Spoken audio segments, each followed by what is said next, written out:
sectors. Let's say I had a friend in the program. He was a chemical trader, a Korean guy based in Frankfurt, and then he took his MBA. He wanted to get to design. So an MBA was not going to change that. But the program did help him get to the right network, talk to the right people, eventually change his skills over time. But it took over a year after the program to get that, So I think to add some perspective, for those who got jobs immediately after, and they got jobs from great companies because they had the right relevant experience as well. So for people in finance, or let's say, or oil and gas, who moved over to the consulting side, but for oil and gas industry, it wasn't so difficult for them to move and find jobs in different sectors. It had to make sense. Personally, I worked in the advertising side. So after I graduated, it was easier for me to get the next job I wanted because I was competing against other people from the advertising sector with no MBAs. So that was like a different leverage.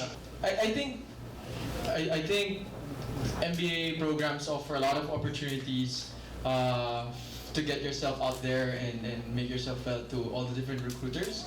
And if you do a good job, they'll definitely run after you. But then, as you correctly pointed out, if you study in the US or study in Europe, work permits are going to be very difficult. So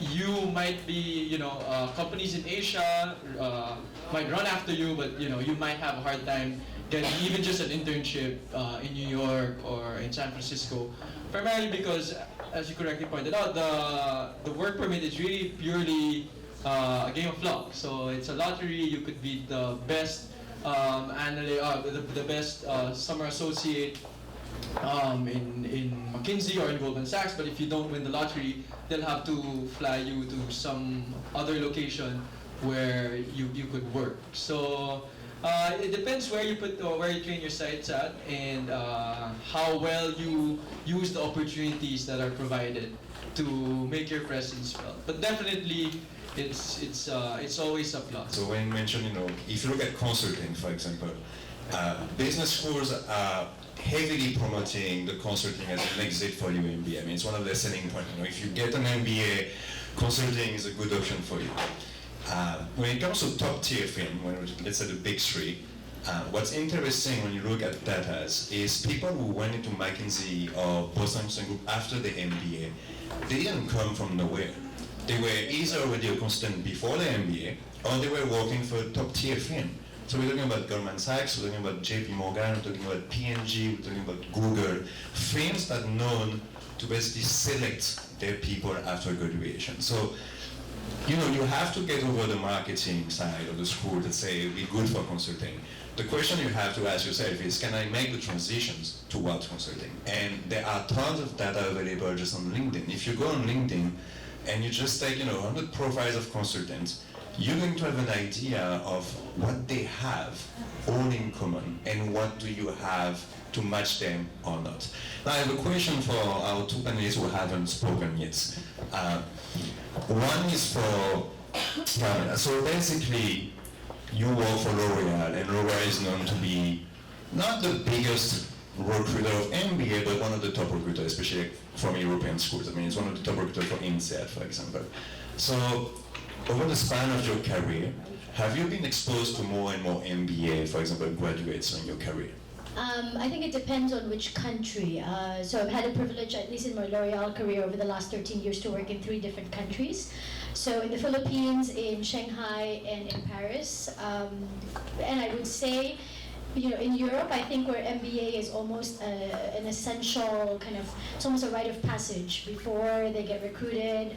It's true, we do recruit a lot from INSEAD, from HEC, from a lot of the big Parisian schools. I would say there I was exposed a lot more to it's almost you're the outlier if you don't have an MBA. I mean, I'm generalizing, but it's almost like that. But if I take a look at the other countries, let's say Manila and Shanghai where I've worked, it wouldn't be the case. And I think it's a very cultural, and it's rooted a lot in the education system as well, of how necessary it is to have an MBA. And I think L'Oreal in each of those countries adjusts in terms of the way they're recruiting people, whether or not an MBA essentially makes you shine or makes you different from everyone else or not. So basically, an MBA is not necessary to be hired by L'Oréal Philippines, but could be, not having an MBA could be a break to your career progression if you want to get based in Paris, for example. Well, not necessarily. I mean, for myself, I speak as an example. I never took a master's. I never took an MBA. But I've had the privilege to have 2 different assignments: one in the regional team in Shanghai, one in the global team in Paris. And I started from my career here in Manila. Yeah.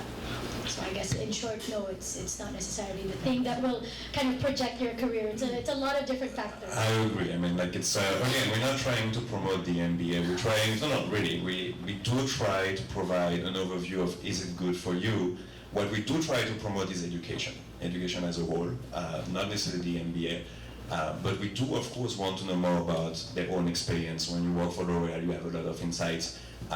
What I've seen when I was based in Hong Kong is a lot of L'Oréal people on the regional retail team going for MBA to leave L'Oréal, not to continue with L'Oréal. Because I don't like your career. Again, what interests me is more like in the Philippines market. Have you noticed, more MBA coming in the market? Have you noticed, for example, also like international graduates? I was surprised. I was at the Stanford event. Quite a lot of like alumni, like international alumni based out of Manila. Is this something that you've noticed, or is it something that didn't never cross your mind? Well, yeah, I see a lot of people with not just MBA but graduate degrees. And when in my position, when I hire people, I look more at their experience. And it's a plus when they have a when they have a graduate degree, whether it's an MBA or a master's. I myself have a master's degree rather than an MBA. So it really depends on the capability of and of course the experience of the person that's applying. And I guess what I see is for younger people, especially most 2 or 3 years out of university, then I think it's more popular for them to get an MBA, and it might help you a lot. But then it has to be bolstered by actual experience and what you really want to do based on. Whenever I hire people, I look at how long they stay in a company and their roles, how they move from. So I'm more agnostic in whether you have a graduate degree or not, except that it helps a lot in terms of understanding and broadening your understanding of management, of handling people, of business.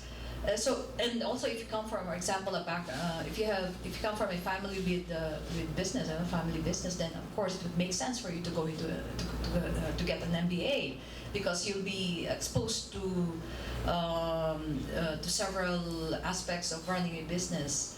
Now, I took master's in finance because my undergrad was accounting. It's accounting, and I want to fortify my finance after several years of working in a bank. So I guess it was for me a career switch, not to take an MBA, because when I took my master's, I was already an officer, a junior officer of a local bank. So it's more of to go back, re-educate myself, and keep up with what's going on in my field, and it helped a lot. So I guess it depends. What's your background? What's your experience? What do you want to do with your career? Do you want to, like what Miko earlier said, if you're a chemical trader and you want to go into design, obviously, I think, it makes sense for you to pursue an MBA, because it exposes you to running a business.